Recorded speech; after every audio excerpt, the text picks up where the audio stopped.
films or love those films. So I thought the best thing was to create a new text out of the subtitles of them. I work quite a lot on different kinds of memory and translation, so I've tried to choose a few poems that I'm going to read that sort of fit together.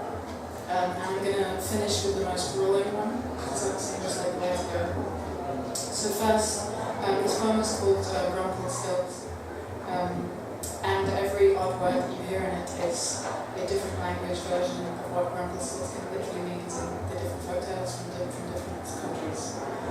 Rumpelstiltskin. Don't you know, nobody can love you, or your name's best memory. A little rattle ghost, or rumbleshank. I think I've forgotten him. Everything was easier before I knew yours. By stilt or stalk or cruel amusement, every frumpy pigskin guessed your virtue. I think I've forgotten him. And down by the spinning heart I drew every word for every curse. I'll go with short ribs, sheep shanks, or lace leg, the poor girl's milling tune. I think I've forgotten him now. Dear, it's not possible to kill off anything in rumpled words. Not any kind of woodland thing in the linguistic heart, but something still murmurs and roams about in the graveyards of language. Jonker, wine screamer, little noise. This is a couple of translations that I did for an event at the Supported Polish Cultural Institute. And the first is a kind of version, it's partly an original poem, partly a translation of a poem by Anna Spur. And the second was with my collaborator Ula. We kind of did a weird poem that was translating the exact translations of the guides for breastfeeding, which happens to be in the same week that the Polish Church had announced that everyone must breastfeed, and also that there is no linguistic difference between sex and gender. So it's kind of about kind of twisting the language a little bit. So the weird phrases are direct translations. Okay. Spur. I say to my carcass, you carcass, where are your hygienic measures? Where is your pronounceable name? Where is your downward-facing dog? Today I had a visit from guests, a visit from weariness with sex ritual, a mocking glance of eternity and disgust, which is glossed as a pizzle or a woman's penis in my letter to a team of translators. 10 of the 10 elegantly rusted languages warn me with condemnation. Against myself are all books and all civilizations. Against me there is my own heart and the domestication of thousands of years. Against myself, the buttock of a man, the clear, smooth charm of an amoral little animal, warm as a small heating plant. The learned, cruel virtue of sacrifice, the morphemes of beautiful men, egoism, proprietary centuries. Check. Do not make fun of the child in a bottle. I am a mother and I don't want to be a mother, singing the calisthenics of my body with the other things, animals, and women. They are strangers. You don't know their languages, in contrast to cow's milk or familiar lactose. I will not be the slave of any bottle. We always feed manna to that child from our 2 marvellous warehouses. It's never too early to think about how you're going to start feeding your enemy. Unknown inertia of breast, and the empty-handed man will be night pain. Arm yourself, animal, strongest in the first hour after birth, with its adjustable, unrepeatable sucking value. This is called Revert. It's kind of taking a line from Jacques Prévert and Jacques Brel, the Autumn Leaves song, and kind of rejigging it a few times. Oh, I so wanted you to remember the distant country of short-term memory. This song was yours. It was your favourite, I think. And whenever fallen, it leaves my recollection. Day after day past love, I do end not to die.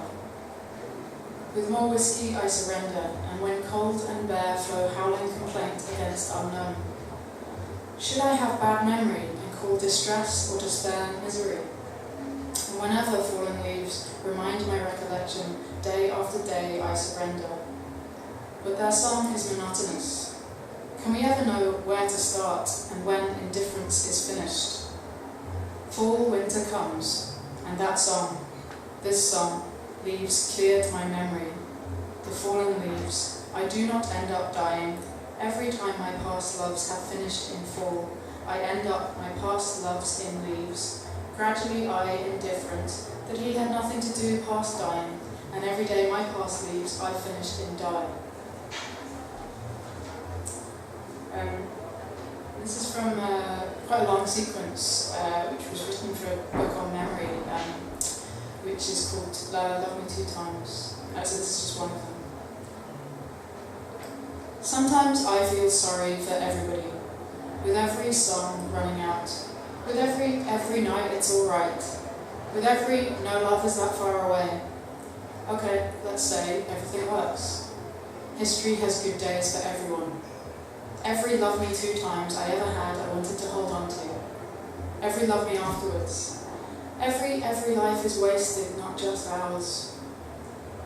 Okay, tell the girls I am back in town for love me always or drinking.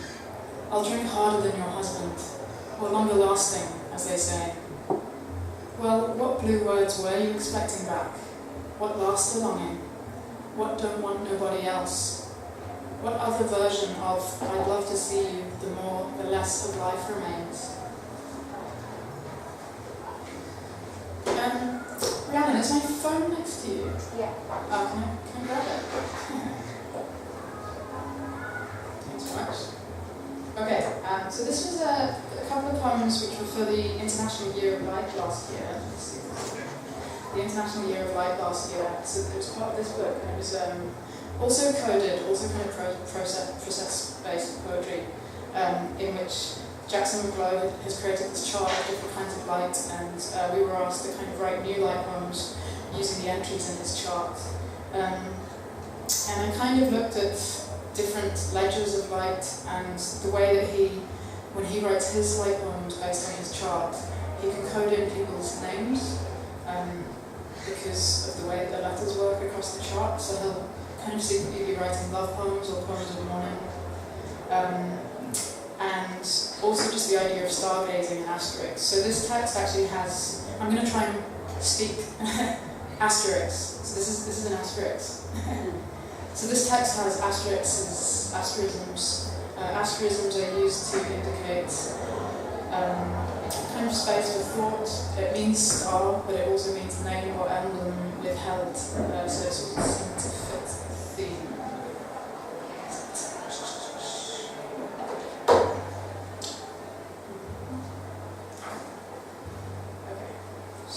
And this is the epigraph. Is that the will of the wisp, the original party animal? No, it's the waning of my grief. I was never interested in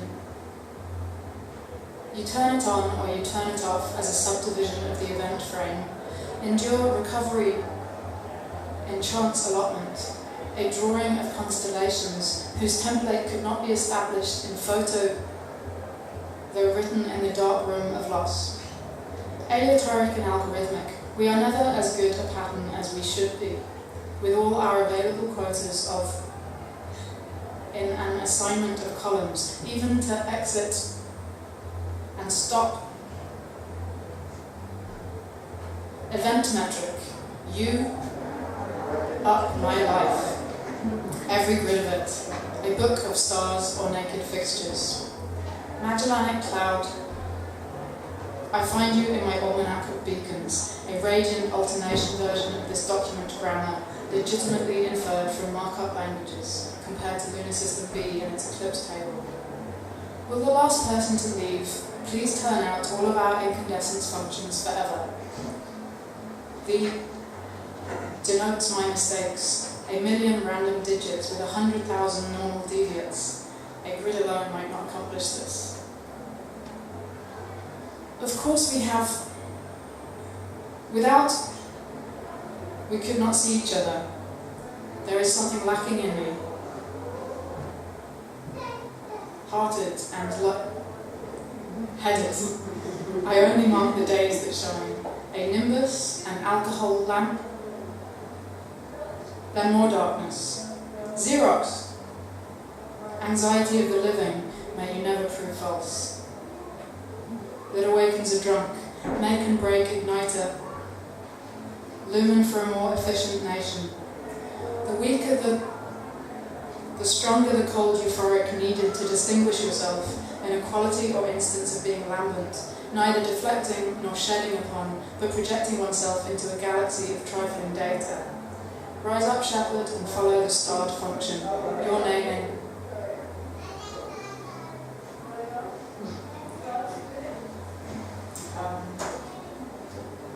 I don't know about you, but I've never actually sat down and decided to write a poem about plants, but I seem to end up in a lot of situations where people ask me to, and they're like, oh, write a poem specifically about Cineblossom officinale, and then I would say, okay, yeah.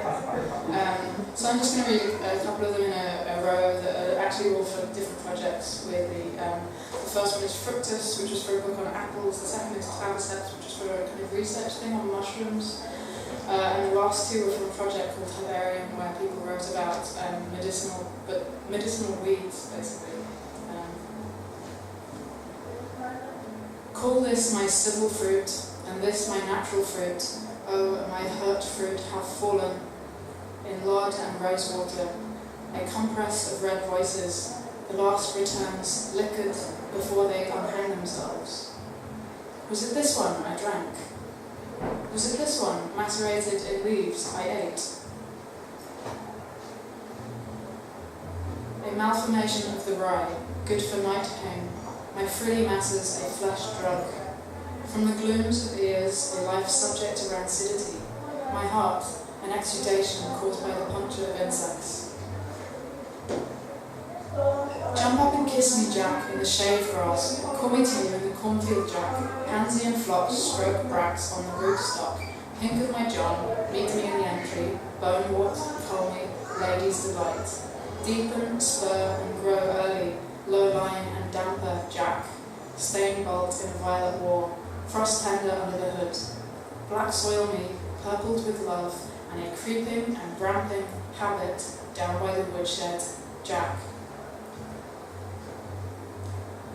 This will be a friend to the liver, being drunk on a hedge bank, seeds and hulls still racked white, Our Lady in milk or silver, self-seeding for love of this, ill corline forms, spine-tipped and black-sheathed, falling off or disarmed as world decays.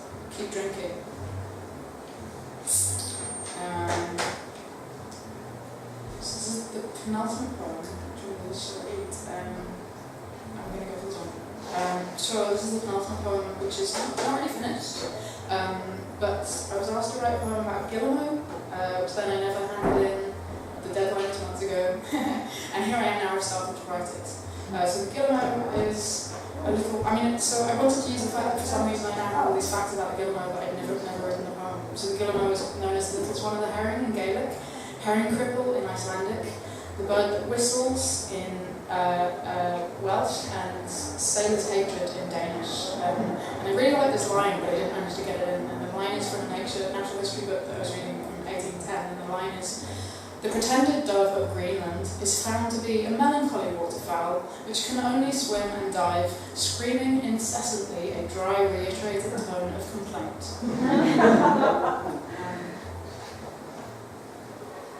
How remarkable to still find yourself livable with. To please yourself, go to a desolate shore. Do not be regretful or foolish. Whoever he is who, opposite you, throws his lot into the sea again with this word, the sea and the word and the sea, do not always concern yourself with this man. Across the shale, everything so distanced. Guillemot do not mark the edge of love, and never do. Do not suppose they herd together except as a buffet against the glacier's cold wine. Do not lay out all night, whining with memory. The sea hoarsens, the word was just another cry for enemy. Do not be afraid if you find yourself further out again. The winter is already late. The shore is darkening. All about you are in dismay, save the Gomer. Okay, this is the last poem, and I said it was going to be brilliant. This is a poem, it has no original words by me. I tried to write a love poem entirely using a book index. So this is a book index from a posthumous collection, and the narrative is entirely built from the existing alphabetical first lines. If there's any repetition, it's because there is repetition somehow. And I haven't changed italics or anything like that. I've added some punctuation, and obviously I've excluded a lot.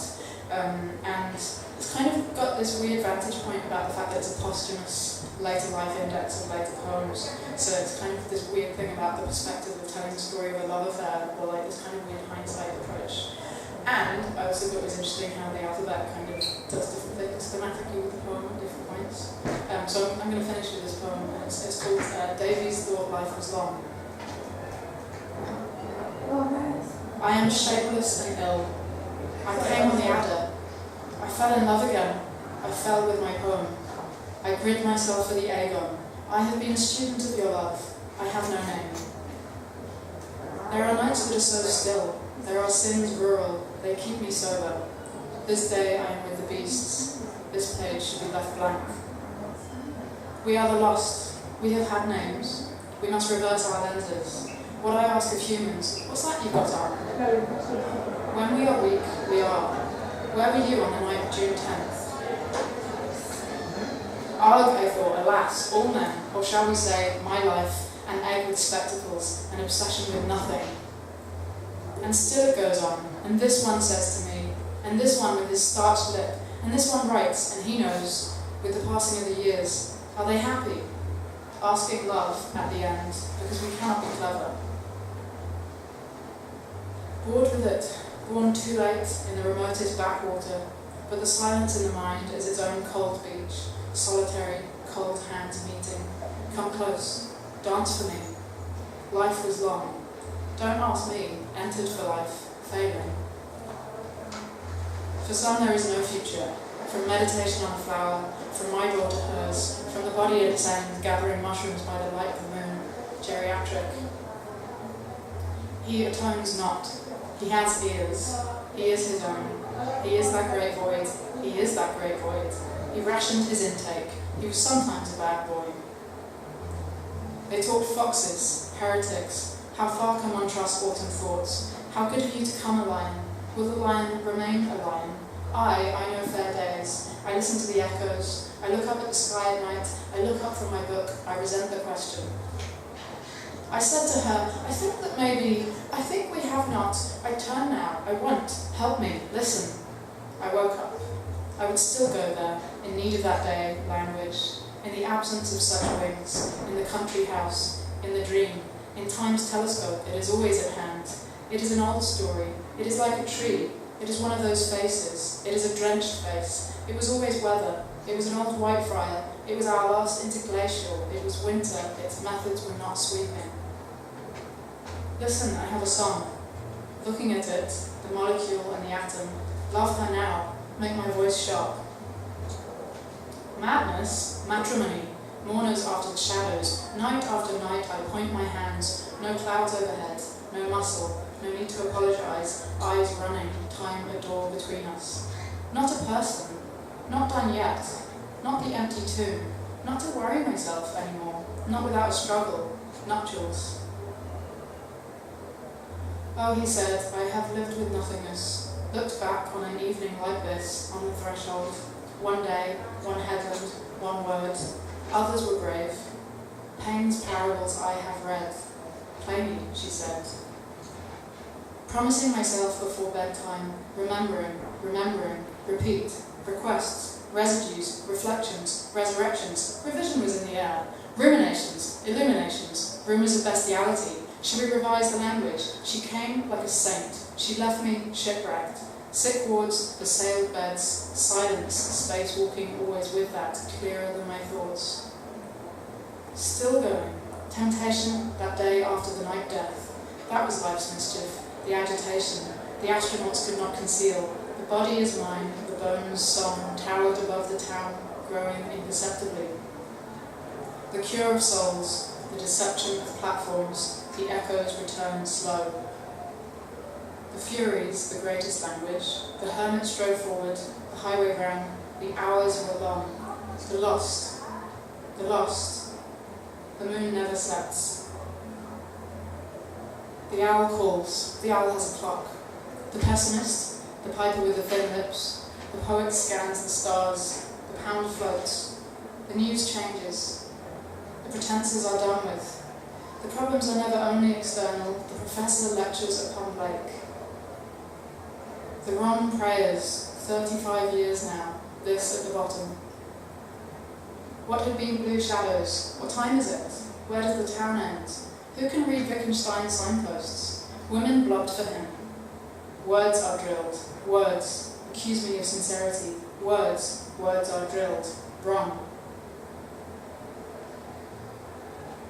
X loves Y. Years are miles to be.